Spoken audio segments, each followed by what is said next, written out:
सुंदरवन जंगल में टुनटुनी और बंटी नाम के पति पत्नी रहते थे। एक दिन टुनटुनी अपने पति बंटी से कहती है, महंगाई तो कितनी ज्यादा हो रही है, जंगल में और पक्षी भी हमारी मदद नहीं करते और ऊपर से कालू जादूगर ने भी हमारे जंगल में आतंक मचा रखा है। अब हम क्या करें जी? आप अपनी लकड़ियों को महंगे दाम में बेचना शुरू कर दीजिए। ये बात सुनकर बंटी टुनटुनी चिड़िया से कहता है, अरे टुनटुनी चिड़िया, अगर मैं लकड़ियों को महंगा कर दूंगा तो लोग घास ही खरीद लेंगे। लकड़ी सस्ते दामों में बेचने के कारण ही मेरी लकड़ी थोड़ी बहुत बिक जाती है। ऐसे ही समय गुजरने लगता है। एक दिन बंटी पेड़ से लकड़ी चुन रहा होता है।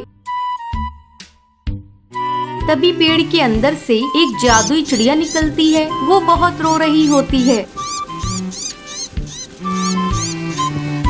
उसे रोता देख बंटी उस चिड़िया को अपने घर ले आता है।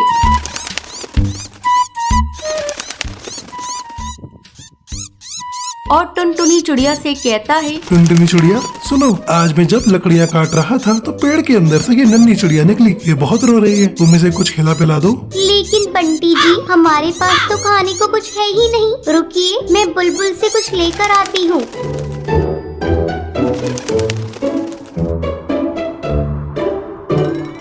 तभी टुनटुनी चिड़िया बुलबुल से चावल दाना लाकर उस चिड़िया को खिला देती है और दाना खाकर वो चिड़िया सो जाती है। अगले दिन बंटी जी, हम अब इस चिड़िया को मिट्ठू तोता को दे आते हैं, क्योंकि हमारे पास इतने पैसे और दाना नहीं है जो हम इसको पाल सकें। ठीक है, जब ये उठ जाएगी तो हम इसको मिट्ठू तोता को दे देंगे। थोड़ी देर बाद टुनटुनी इस चिड़िया को जैसे ही उठाती है, उसके परों में से सोने और हीरे की अशर्फियाँ गिरने लगती हैं। ये देखकर टुनटुनी हैरान हो जाती है और जल्दी से बंटी को बुलाती है। बंटी जी, जल्दी आइए, ये देखिए, इस बच्ची के पंखों में से सोने और हीरे की अशर्फियाँ गिर रही हैं। ये देखकर बंटी टुनटुनी चिड़िया से कहता है, ये चिड़िया तो जादूगरनी है। अब हमारी सारी मुसीबत दूर हो जाएंगी और अब तो हम इसका ध्यान भी अच्छे से रख सकते हैं। ऐसे ही दिन गुजरने लगते हैं।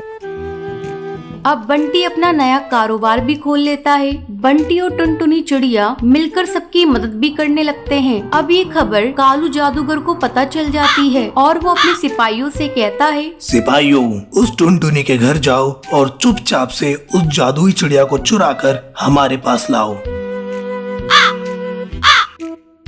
दोनों सिपाही उस चिड़िया के घर पहुंचते हैं। जब टुनटुनी सो रही होती है तभी वो चिड़िया को उठा लेते हैं और अपने साथ ले जा रहे होते हैं। तभी वो चिड़िया रोने लगती है।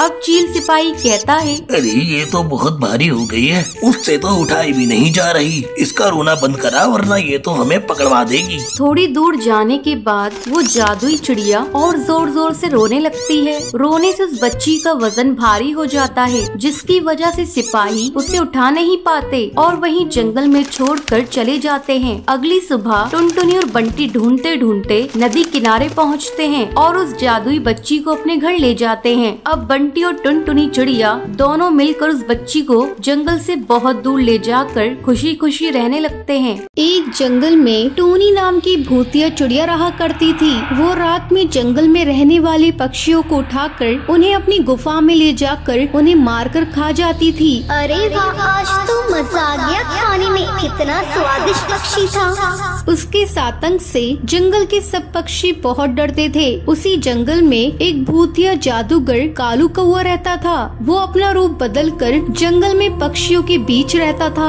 एक रात, अब काफी साल हो गए हैं, मुझे शादी करनी है। आज तो मैं अपनी दुल्हन ढूंढ कर ही रहूंगा, नहीं तो जंगल की किसी भी चिड़िया को पकड़ लूंगा, उससे शादी करके मैं ताकतवर भूतिया कौआ बन जाऊंगा। मजा आएगा, इस जंगल पर सिर्फ मेरा राज होगा। ये कहकर वो अपना रूप बदलकर जाने लगता है। तभी वो देखता है टूनी चिड़िया की आत्मा अपने पंजों में एक चिड़िया को पकड़कर अपनी गुफा में ले जा रही है। कालू कौवे का भूत भी उसके पीछे जाता है। छोड़ो मुझे, जाने दो। टूनी चिड़िया, मैंने तुम्हारा क्या बिगाड़ा है? ऐसे कैसे छोड़ दूं तुझे? तू आज रात का मेरा खाना है। टूनी चिड़िया, अगर तुझे छोड़ दूंगी तो मैं भूखी रह जाऊंगी, जो मैं होने नहीं दूंगी। ये कहकर टूनी चिड़िया की आत्मा टुनटुनी को मार देती है। अरे ये कौन है? चिड़िया की आत्मा, ये कितनी खूबसूरत है। अगर मैं इससे शादी कर लूँगा तो मैं बहुत ताकतवर बन जाऊंगा। इसकी दहशत से पूरा जंगल डरता होगा। अब भूतिया कालू कौआ टूनी चिड़िया की आत्मा से शादी करने की सोचता है। अगली रात वो टूनी चिड़िया की आत्मा की गुफा को फूलों से सजाता है। जब टूनी चिड़िया की आत्मा वहाँ पर आती है, अरे ये कितनी प्यारी गुफा लग रही है। ये किसने किया? इसे फूलों से किसने सजाया है? तभी वहाँ पर कालू कौआ आ जाता है। ये सब मैंने किया है टूनी चिड़िया। मैं तुम्हें पसंद करता हूँ, तुमसे शादी करना चाहता हूँ। जब से मैंने तुम्हें देखा है मैं तुम पर फिदा हो गया। ये सब सुनकर टूनी चिड़िया की आत्मा बहुत खुश होती है और मन ही मन कालू कौए को पसंद करने लगती है। हाँ कालू कौए, मैं तुमसे शादी करने के लिए तैयार हूँ। कल रात हम दोनों शादी कर लेंगे और अपना जीवन एक साथ बिताएंगे। पर टूनी चिड़िया को भूतिया कालू कौए के इरादे का पता नहीं था। वो उसे मोहरा बनाकर ताकतवर बनना चाहता था। अगले दिन अब रात में कालू कौआ अपनी भूतिया बारात के साथ गुफा में आता है। टूनी चिड़िया की आत्मा मंडप में बैठी थी। अब उन दोनों की शादी हो जाती है। कालू कौआ टूनी चिड़िया की आत्मा को अपने घर लेकर आता है। कालू कौए, ये घर कितना सुंदर है, लेकिन तुम इस जंगल के हो भी नहीं, फिर भी तुम्हारा इतना बड़ा घर। तुमने मुझसे ही शादी क्यों की? तुम्हें तो कोई और अच्छी कौवी, ये चिड़िया मिल सकती थी। तभी कालू कौआ अपने असली रूप में आ जाता है। मैं कौआ नहीं, भूतिया कौआ हूँ। मैंने तुमसे शादी इसलिए की ताकि मैं इस जंगल पर राज कर सकूं, भूतिया राजा बन सकूं। धोखा, इतना बड़ा धोखा किया तुमने मेरे साथ। मैंने तुम्हें अपना पति समझा और तुमने मुझसे इतनी बड़ी बात छुपाई। मैं तुम्हें छोड़ूंगी नहीं। तुमने मेरा इस्तेमाल करना चाहा। तभी टूनी चिड़िया की आत्मा गुस्से में कालू कौए को मारने वाली होती है। टूनी चिड़िया, मैं तुम्हारा पति हूँ, मुझे मत मारो, मुझे माफ कर दो टूनी चिड़िया।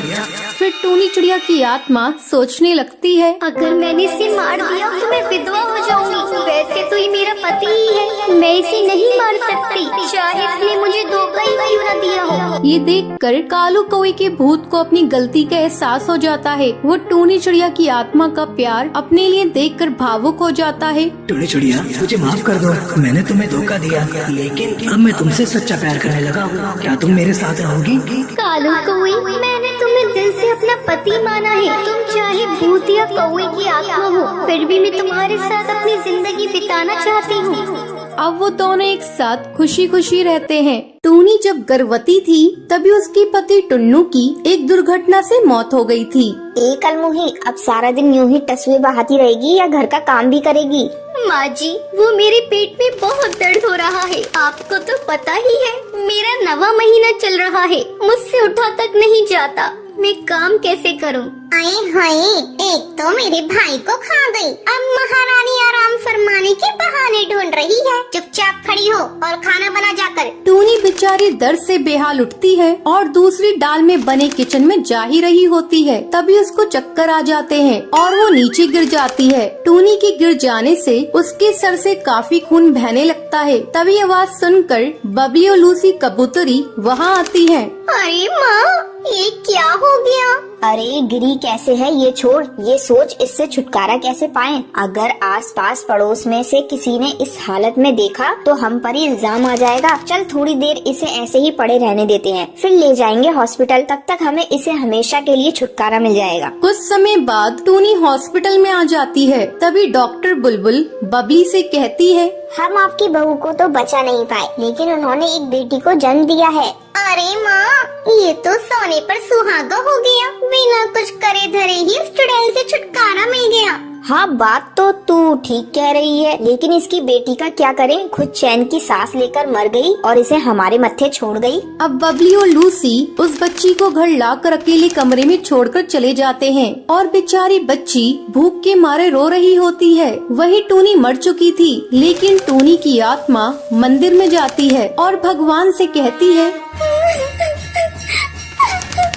हे भगवान, तूने मुझे अपने दरवाजे पर इस तरह बुलाया है तो तू ही मेरी मदद कर। मेरी छोटी सी बच्ची का कोई नहीं है, तो मुझे थोड़ी शक्ति दे दे ताकि मैं उसका ध्यान रख सकूं। जब वो अपना खुद ध्यान रख लेगी तो मैं तेरी शरण में आ जाऊंगी।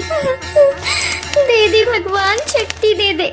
तभी भगवान उसकी प्रार्थना सुन लेते हैं और टूनी फिर से कुछ टाइम के लिए चिड़िया के रूप में आ जाती है। वहीं लूसी बबली से कहती है, माँ, इसकी रोने की आवाज ने तो मुझे परेशान करके रख दिया है। आप कहीं छोड़ कर आ जाइए। तभी बबली उस बच्ची को जंगल में एक नदी किनारे छोड़ देती है और वहाँ से चली जाती है। तभी वहाँ से एक सांप जा रहा होता है। टूनी चिड़िया आकर उस बच्ची को बचा लेती है। टूनी उसे गोद में लेकर बहुत खुश होती है और भगवान से कहती है, धन्यवाद भगवान जी, धन्यवाद। जिसका कोई नहीं होता उसका भगवान होता है। अब टूनी उसे लेकर रास्ते में से जा रही होती है। फिर टूनी सोचती है, मैं इसे रखूंगी कहाँ पर? इसके लिए घर भी होना चाहिए। तभी टूनी को सामने एक खाली शौचालय दिखता है। टूनी इस शौचालय को अच्छे से साफ करती है और वहीं पर ही अपनी बच्ची के साथ रहती है। भगवान, आपने मुझे शक्ति तो दी है, लेकिन मैं इसका अपने लिए फायदा नहीं उठाऊंगी। मैं खुद मेहनत मजदूरी करके अपनी बच्ची को पालूंगी।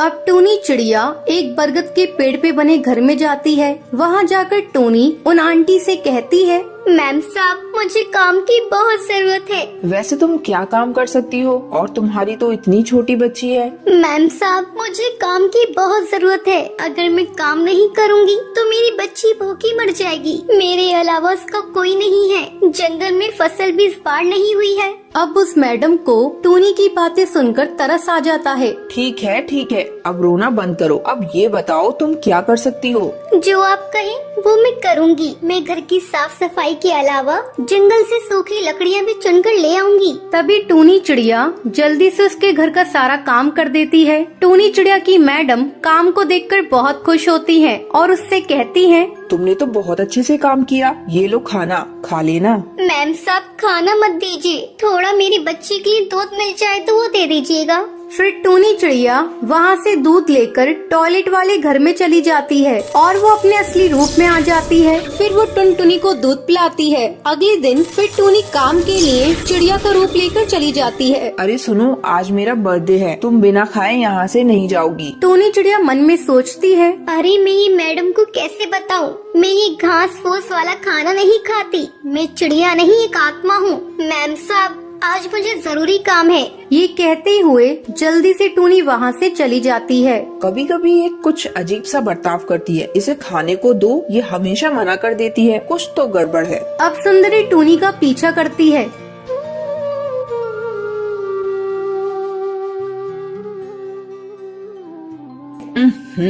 ये कौन सी जगह रहती है? यहाँ से तो कितनी गंदी स्मेल आ रही है। तभी सुंदरी टूनी को असली रूप में देख लेती है और उससे कहती है, तुमने मुझसे झूठ कहा था और मुझे इतने दिन से धोखा दे रही थी। तभी टूनी चिड़िया उसे शुरू से लेकर आखिर तक सारी कहानी बताती है। सुंदरी कहती है, तुम सच्ची हो टूनी, इसलिए भगवान तुम्हारे साथ है। और अब तुम चिंता मत करो, मेरे पास एक और घर है, तुम वहाँ रह सकती हो। और जब टुनटुनी बड़ी हो जाए तो तुम्हारे बाद मैं उसका ध्यान रखूंगी, ठीक है? शुक्रिया मैम साहब, बहुत बहुत शुक्रिया। ऐसे ही कुछ साल गुजर जाते हैं। टुनटुनी बड़ी हो गई थी और टूनी उसे छोड़कर स्वर्गवास हो गई थी। तभी सुंदरी कौवी टुनटुनी को सारी बात बताती है और टुनटुनी टूनी का फोटो देखकर कहती है, शुक्रिया माँ, आपका बहुत शुक्रिया। तो ये थी आज की कहानी। दोस्तों, कल के लक्की विनर्स के नाम ये रहे आपके स्क्रीन पर। आज का सवाल ये है, टूनी टुनटुनी को लेकर कहाँ रहती है? अगर आपको पता है तो आप हमें कमेंट करके जरूर बताएं। लक्की विनर के नाम कल की वीडियो में दिखाए जाएंगे। अगर आपको ये वीडियो पसंद आई हो तो